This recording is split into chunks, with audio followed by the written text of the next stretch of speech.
विष्णु गीता अध्याय 2 सृष्टि सृष्टिधारक योग वर्णनम।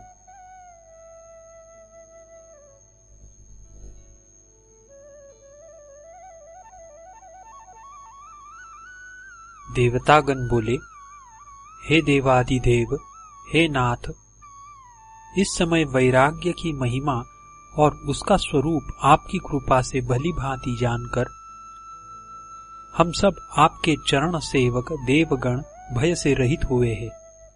अब हे महाविष्णु, सृष्टि प्रकरण और उसका रहस्य अच्छी तरह वर्णन करके हमको ऐसा विवेक इस समय प्रदान कीजिए जिससे हम अच्छी तरह समझ सके कि सृष्टि क्या है और सृष्टि के साथ हमारा क्या संबंध है। महाविष्णु बोले, मैं निर्गुण अवस्था में अव्यक्त और अद्वितीय ही रहता हूँ। हे देवतागण, जब मेरी शक्ति मुझसे ही उत्पन्न होती है तब मैं महाविष्णु होकर सगुण रूप को धारण करता हूँ।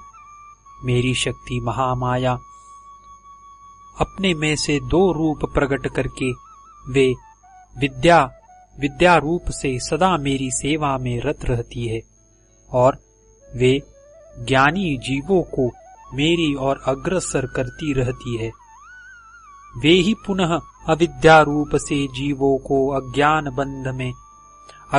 बंधन में अहरनिश फंसाकर उनके बंधन तथा जगत की सृष्टि स्थिति का निश्चित कारण बनती है।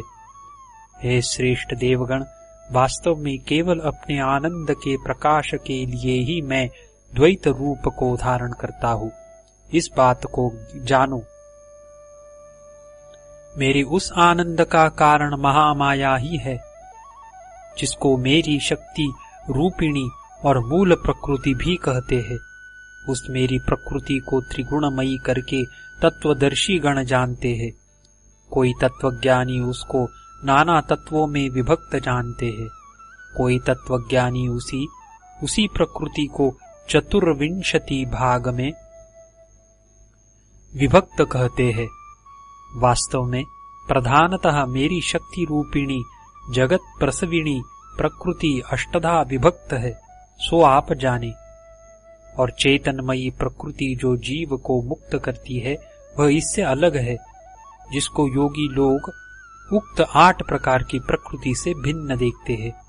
हे देवगण, मेरी प्रकृति से उत्पन्न इस संसार की सृष्टि प्रवाह रूप से ही अनादि अनंत कही गई है। ब्रह्मांड समूह के अनंत होने पर भी प्रत्येक ब्रह्मांड की ही उत्पत्ति स्थिति और लय जीवों के द्वारा दुर्गेय यह मेरी प्रकृति मेरे वश में रहकर स्वयं ही करती है। प्रत्येक ब्रह्मांड में मैं ही ब्रह्मा विष्णु और महेश रूप से सृष्टि स्थिति और लय में सहायक रहता हूँ। हे श्रेष्ठ देवगण, वे ही तीनों अपनी अपनी शक्तियों को आश्रय करके ही उत्पत्ति स्थिति और लय के कारण होते हैं। हे देवगण, ब्रह्मा मेरी शक्ति का आश्रय लेकर जीवों के पूर्व कर्म के अनुसार तथा प्रकृति के स्वाभाविक कर्म प्रवाह का अवलंबन करके स्थावर जंगमात्मक संसार को सदा विस्तार करते हैं। हे देवगण, उद्भिज स्वेदज अंडज जरायुज मनुष्य पितृ देवता और तत्वज्ञानोपदेशक ऋषियों की इन सब प्रकार की सृष्टि को ब्रह्मा जी ही महामाया के प्रभाव से करते हैं। अहो, मेरी माया से भुले हुए ये सब सृष्टि चक्र में घूमते रहते हैं। आप सब भी मेरी माया से विशेष विमोहित है। हे देवतागण, आप लोगों के समीप जिस सृष्टि चक्र के विवेक को मैं यहाँ कहता हूँ उसको सावधान होकर समझो। सहस्त्र युग पर्यंत ब्रह्मा का जो एक दिन उसको जो जानते हैं एवं सहस्त्र युगांता जो रात्रि उसको जो जानते हैं वे लोग अहोरात्रवेत्ता है। ब्रह्मा के दिनारंभ में अव्यक्त से सब व्यक्त यानी चराचर प्राणी मात्र प्रादुर्भूत होते हैं।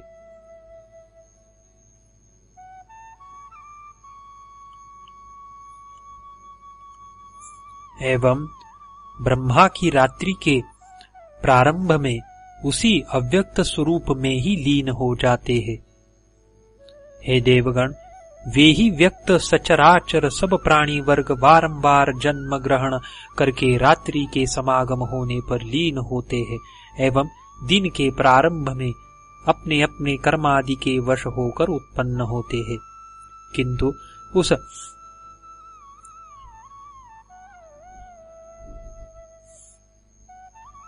उस व्यक्त भाव से भी श्रेष्ठ यानी उसका भी कारण अतीन्द्रिय अनादि जो एक भाव है, वह सकल प्राणियों के नष्ट होने पर भी नष्ट नहीं होता है।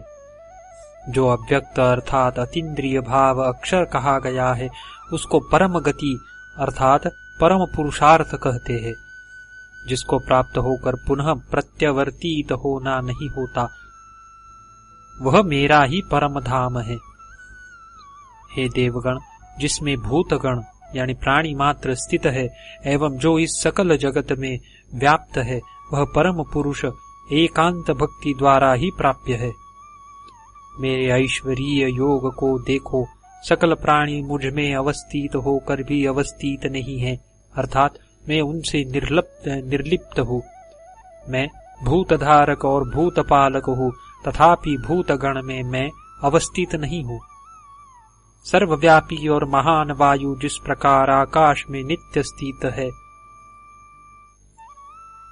सकल भूत भी वैसे ही मुझ में अवस्थित है, ऐसा समझो। हे देवगण, प्रलय काल में सब भूतगण मेरी प्रकृति को प्राप्त होते हैं एवं पुनः सृष्टि के प्रारंभ में मैं उनको उत्पन्न करता हूँ। मैं अपनी प्रकृति में अधिष्ठान करके स्वभाववश होकर कर्मादि परवश इन समस्त भूतगण की पुनः पुनः सृष्टि करता रहता हूँ।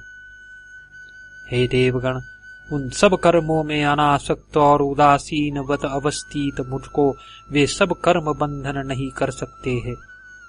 मेरे अधिष्ठान से प्रकृति चराचर सहित विश्व को उत्पन्न करती है। हे देवगण, इस कारण जगत बारंबार उत्पन्न होता है। मेरा प्रभव यानी आदिभाव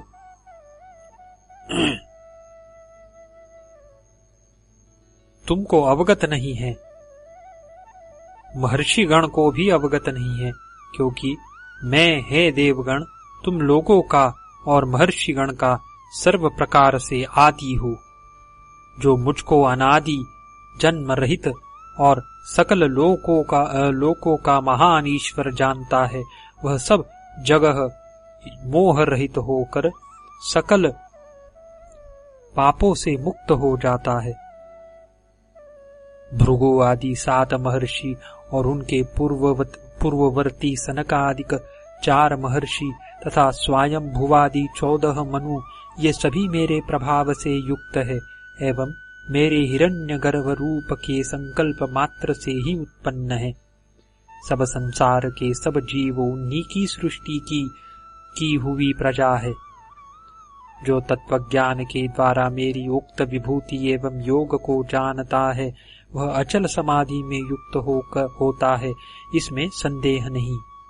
बुद्धि, ज्ञान, असम्मोह, क्षमा, सत्य, दम, शम, सुख, दुख, भव, उद्भव, अभव यानी नाश, भय, अभय, अहिंसा, समता, तुष्टि, तप, दान, यश, अयश, प्राणियों के ये सब नाना प्रकार के भाव मुझसे ही उत्पन्न होते हैं। मैं सकल जगत की उत्पत्ति का हेतु हूँ और मुझसे ही सब जगत प्रवृत्ति को प्राप्त करता है। यह जानकर विवेकी गण मेरे भाव को प्राप्त होकर मेरा भजन करते हैं। देवतागण बोले, हे विश्व नियंता, हे सृष्टि के कर्ता, पालक और संहारक प्रभो, अब कृपा करके यह बताइए कि यह सृष्टि किस आधार पर स्थित है और सृष्टि का नियामक कौन है और किसको अवलंबन करके इस परिणाममय सृष्टि को जय करते हुए जीव ज्ञानानंद प्रद नित्य भक्ताभीष्ट फलप्रद और मोक्षदायी आपको प्राप्त कर सकते हैं। श्री महाविष्णु बोले, सृष्टि धर्म के आधार पर स्थित है। सृष्टि का नियामक धर्म ही है और एकमात्र धर्म को ही अवलंबन करके ये जीवगण मेरी ओर ही अग्रसर होते हैं, इसमें संदेह नहीं। मेरा अनुशासन धर्म है, ऐसा तत्वज्ञ समझते हैं। मेरी जगन नियामिका शक्ति रूप धर्म से अनंत ब्रह्मांड समूह, अनंत लोक समूह और ऋषि देवता पितृगण अपने दो स्थान पर सदा स्थित रहकर संपूर्ण सृष्टि की रक्षा करते हैं। हे श्रेष्ठ देवगण, इसको जानो। हे देवगण, मेरी धर्म की धारिका शक्ति द्वारा ही सब ब्रह्मांड और सब ग्रह नक्षत्र आदि लोक समूह अपनी अपनी कक्षा में सदा स्थित रहते हैं और उसी के द्वारा ऋषि पितृ आप लोग और असुरगण भी अपनी अपनी पद मर्यादा की रक्षा करते हुए संसार की रक्षा में भली भांति प्रवृत्त रहते हैं। आप लोग जब स्वधर्म से च्युत होते हो तभी जगत में विप्लव उपस्थित होता है, जिससे लोकों में प्राणी मात्र नित्य अत्यंत क्लेश पाते हैं। मुझ में स्थित अनंत कोटि ब्रह्मांड युक्त सृष्टि प्रवाह एकमात्र धर्म को अवलंबन करके ही स्थित है। इसी कारण धर्म विश्वधारक कहा गया है। हे देव श्रेष्ठ गण, अनंत ग्रह उपग्रहमय ब्रह्मांड और अनंत विचित्रतापूर्ण उद्भिज, स्वेदज, जरायुज और अंडज चतुर्विध भूत संग, इन सबको निर्दिष्ट नियम पर चलाने वाला एकमात्र धर्म है। इस कारण धर्म को जगन नियंता कहते हैं। हे देव श्रेष्ठगण, मेरी प्रकृति के अधीन रहकर मूढ़ जीवगण क्रमशः मुझको निश्चित ही प्राप्त होते हैं और उसी प्रकार से मुझे ही आश्रय करके विशिष्ट चेतन जीवगण क्रमशः मेरी ओर अग्रसर होते हुए मुझको ही प्राप्त करते हैं। इसी कारण कर्म सहज और जैव रूप से प्रधानतः दो प्रकार का कहलाता है। कर्म के जानने वाले महापुरुष गण इसी से धर्म को कर्म नाम से अभिहित करते हैं। इसी प्रकार यज्ञ और धर्म दोनों पर्यायवाचक शब्द है। इस बात को वेद निष्णात शास्त्रज्ञों ने शास्त्र विस्तार में कहा है। सृष्टि के प्रारंभ में यज्ञ के साथ ही सात प्रजाओं को उत्पन्न करके प्रजापति ने कहा,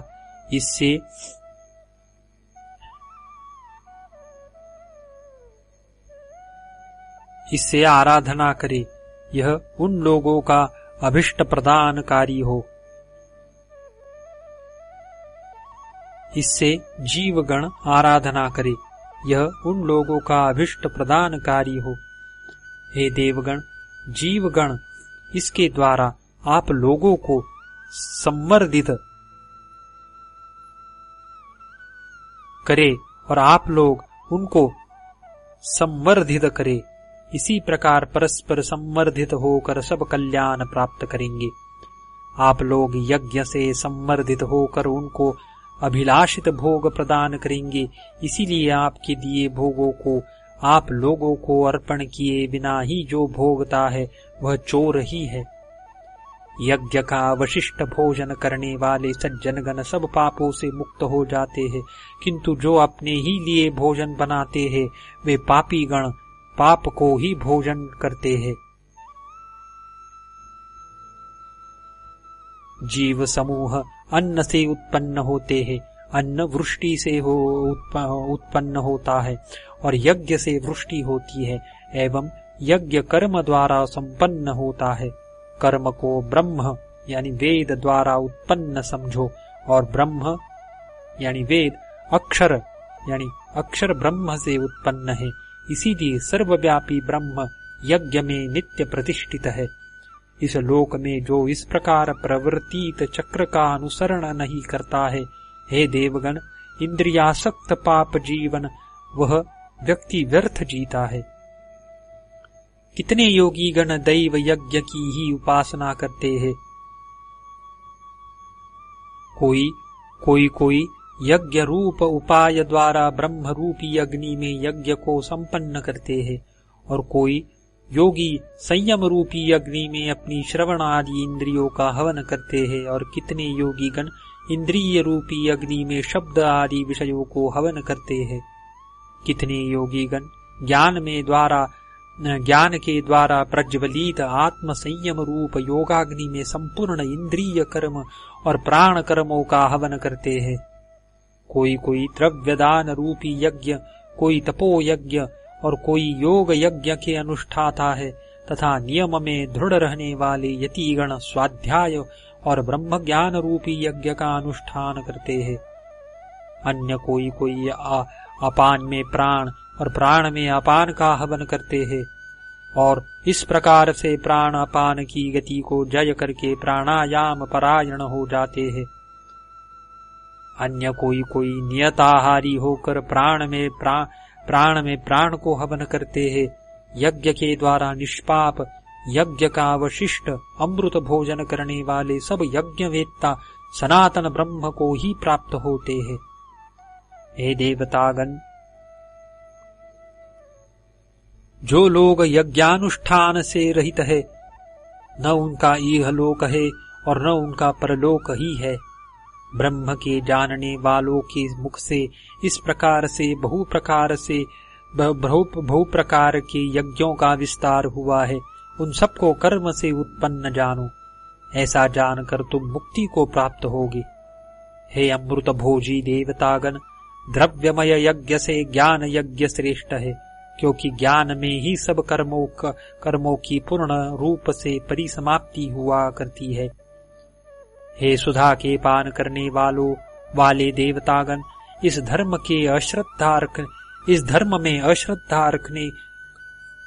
धर्म में अश्रद्धा करने वाले जीवगण मुझको न प्राप्त करके मृत्युमय संसार मार्ग में लौट जाते हैं।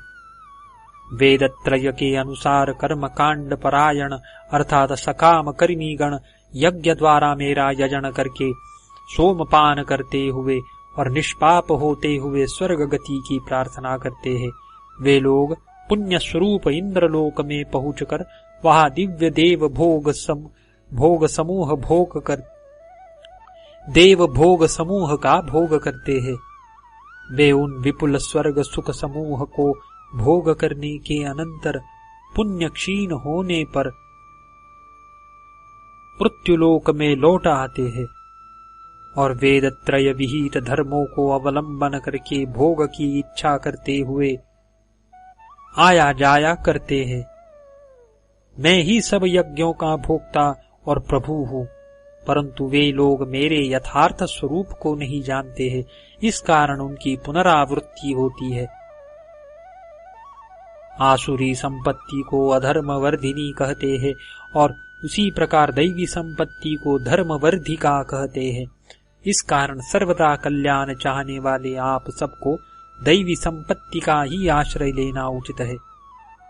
हे देवतागण, भय शून्यता, चित्त की प्रसन्नता, आत्मज्ञान के उपायों में निष्ठा, दान, इंद्रिय संयम, यज्ञ, स्वाध्याय, तप, सरलता, अहिंसा, सत्य, क्रोध का न होना, त्याग, शांति, खलता का त्याग, सब भूतों पर दया, लोभ का त्याग, अहंकार का त्याग, री अर्थात पाप कर्म से लज्जा, चपलता का त्याग, तेजस्विता, क्षमा, धैर्य, शौच, द्रोह का त्याग, और अपने पूज्य होने के अभिमान का अभाव, ये सब धर्म वृत्तियां दैवी संपत्ति वाले व्यक्तियों में हुआ करती है। हे देवगण, दंभ, दर्प, अहंकार, क्रोध, निष्ठुरता, अविवेक, ये सब पाप संबंधी वृत्तियां आसुरी संपत्ति वाले व्यक्तियों में हुआ करती है। दैवी संपत्तियां मोक्ष का कारण होती है और आसुरी संपत्तियां बंधन का कारण हुआ करती है। इस कारण हे देवतागण, आप लोग चिंता ही न करो, क्योंकि आप लोग दैवी संपत्ति में स्थित हो। हे अमरगण, इस संसार के प्राणियों में दैवी भाव और आसुरी भाव रूप से 2 प्रकार की सृष्टि है। इनमें से दैवी भाव का विस्तारित विवरण कहा गया है। अब आसुरी भाव का विवरण मुझसे सुनो। आसुरी प्रवृत्ति वाले व्यक्तिगण प्रवृत्ति और निवृत्ति दोनों को नहीं जानते हैं। इस कारण उनमें न शौच है, न आचार है और न सत्य ही है। असुर भावापन्न लोग कहते हैं कि यह जगत असत्य है, धर्माधर्म व्यवस्था शून्य अप्रतिष्ठित है, ईश्वर शून्य है, बिना परंपरा संबंध के यूं ही अचानक उत्पन्न हुआ है, इसका और कुछ भी कारण नहीं है। केवल स्त्री पुरुष के काम से यह सब उत्पन्न है। ये सब अल्प बुद्धि असुरगण ऐसे विचारों को आश्रय करके मलिन चित्त, उग्र कर्मा और अहितकारी होकर जगत के नाश के लिए उत्पन्न होते हैं। वे लोग पूर्ण नहीं होने वाली कामनाओं को आश्रय करके दंभ, अभिमान और गर्व से युक्त होकर मोह से दुराग्रहों को धारण करके अपवित्र व्रतों को धारण करते हुए प्रवृत्त हुआ करते हैं। मरण काल पर्यंत व्यापिनी अपरिमित चिंता को आश्रय करते हुए काम भोग परायण होकर यह काम भोग ही परम पुरुषार्थ है, ऐसा निश्चय करते हुए सैकड़ों आशा रूपी पाशों में बंध कर और काम क्रोध परायण होते हुए वे लोग काम भोग के लिए अन्याय पूर्वक अर्थ संचय की इच्छा करते हैं। आज मुझको यह लाभ हुआ, यह मनोरथ प्राप्त हुआ, मेरा यह धन है और यह धन भी मेरा होगा, मेरे द्वारा इस शत्रु का नाश हुआ है और शत्रुओं का भी नाश करूंगा, मैं ईश्वर हूँ, मैं भोगी हूँ, मैं सिद्ध हूँ, मैं बलवान हूँ, मैं सुखी हूँ, मैं धनवान हूँ, मैं कुलीन हूँ, मेरे समान और कौन है, मैं यज्ञ करूंगा, मैं दान करूंगा, मैं हर्ष को प्राप्त होऊंगा। इस प्रकार से वे अज्ञान से विमोहित व्यक्तिगण अनेक विषयों में अपने चित्त को फंसाए हुए विक्षिप्त रहते हैं और मोहमय जाल से आवृत्त होकर और काम भोग में आसक्त होकर अपवित्र नरक में पड़ते हैं।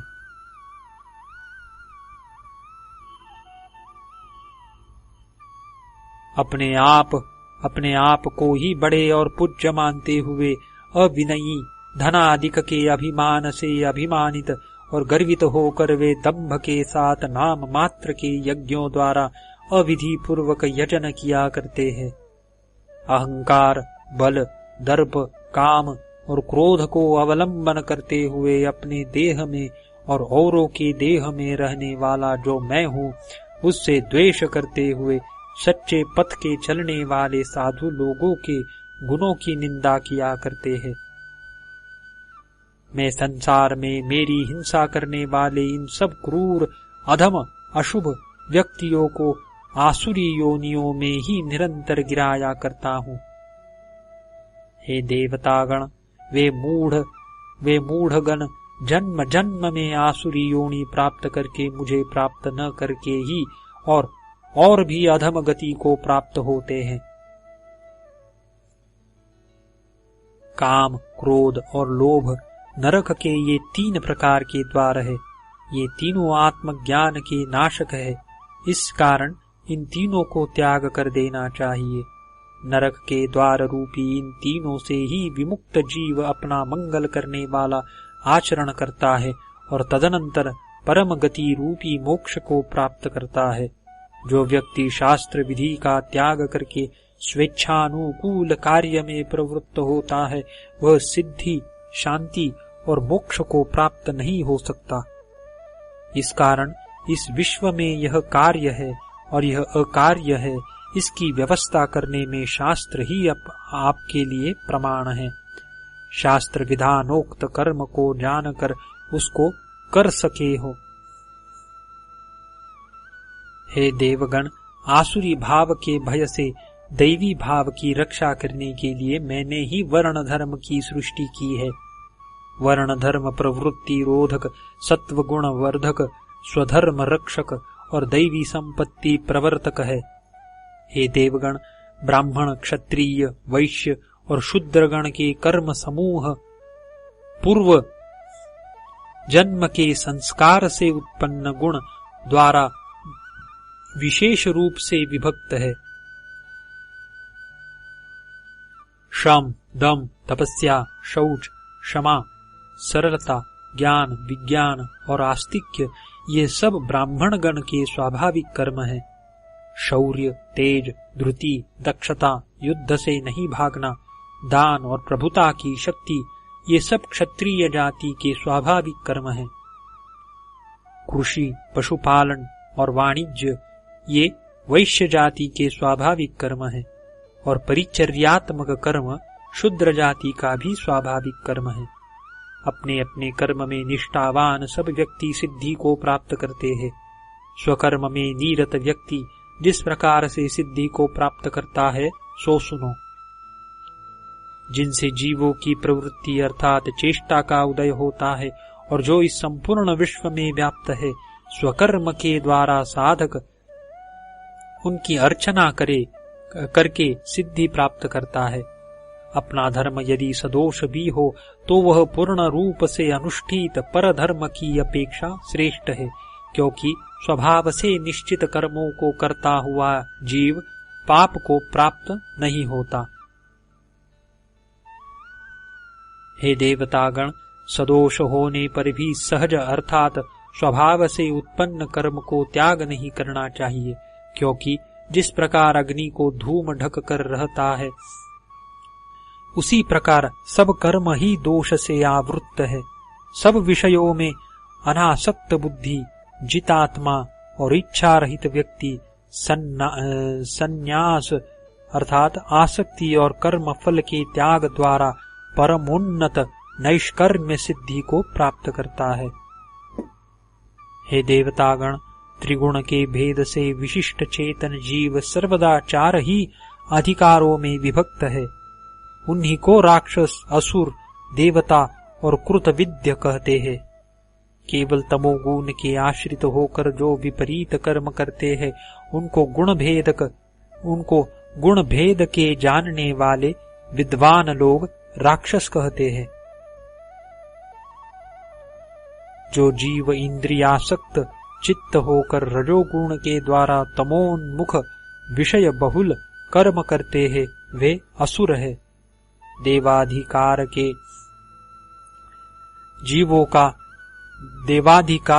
जीवों का लक्षण सुनो। जो विषय वासना रखते हुए रज की सहायता लेकर सत्वोन्मुख कर्म में प्रवृत्त होते हैं वे विचक्षण व्यक्ति देवता कहलाते हैं, और जो शुद्ध सत्व गुण में स्थित है वे कृतविद्य कहलाते हैं। हे देवतागण, मैं ही कृतविद्यों का आदर्श हूँ, क्योंकि विद्या सदा मेरे अधीन ही रहती है। हे देवतागण, यदि आप लोगों की दृष्टि सदा मेरे ही ओर रहे तो आप लोगों का न पतन होगा और न आपको भय होगा, और आप लोगों की क्रमशः उन्नति अवश्य होगी। इति श्री विष्णुगीतासु उपनिषत्सु ब्रह्म विद्यायां योगशास्त्रे देव विष्णु संवादे सृष्टिधारक योग वर्णनम नाम द्वितीयोऽध्यायः।